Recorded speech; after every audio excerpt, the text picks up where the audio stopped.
I was in Israel when the Israeli Air Force bombed the reactor, the nuclear reactor in Iraq. And I can remember thinking, someday the world will thank them for taking out that nuclear capability. They may not say it publicly, but even in the Arab world, Muslim world, they did not want a nuclear-armed Iraq on their border. I would say the same thing about Iran. Iran's not Arabian, it's Persian, but it's Muslim, mostly Shiite Muslim. And the Sunni nations of the Gulf region, from the UAE, the Saudis, the Jordanians, and other friends that we have in the region, are very much concerned about Ahmadinejad. They're very much concerned about the crescent of Shiite power that for 1,400 years has been suppressed by the Sunni. And I hope it's not payback time, because it's going to be a long time settling that.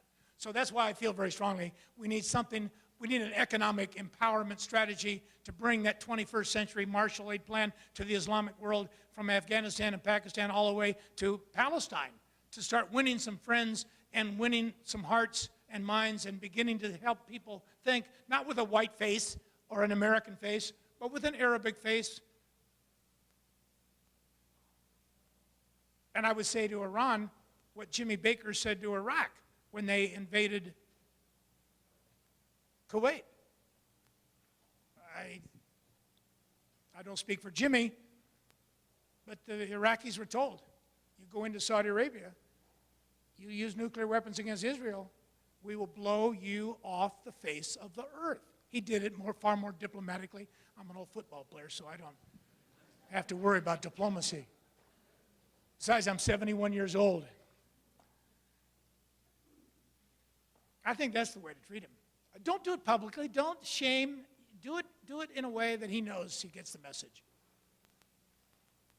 But at the same time, Bob Gates the other day said, I don't have it with me, but I kept it. Bob Gates, Secretary of Defense, tough guy, CIA Secretary of Defense, told Iran that he appreciates the fact that they're communicating with the State Department. I hope Condi Rice is sending a lot of signals to Iran and Syria, not publicly. We don't have to do everything on C-SPAN.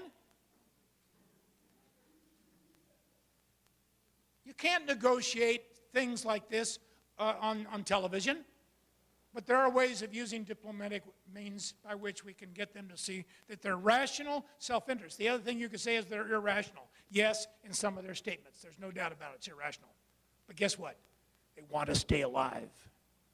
They want to stay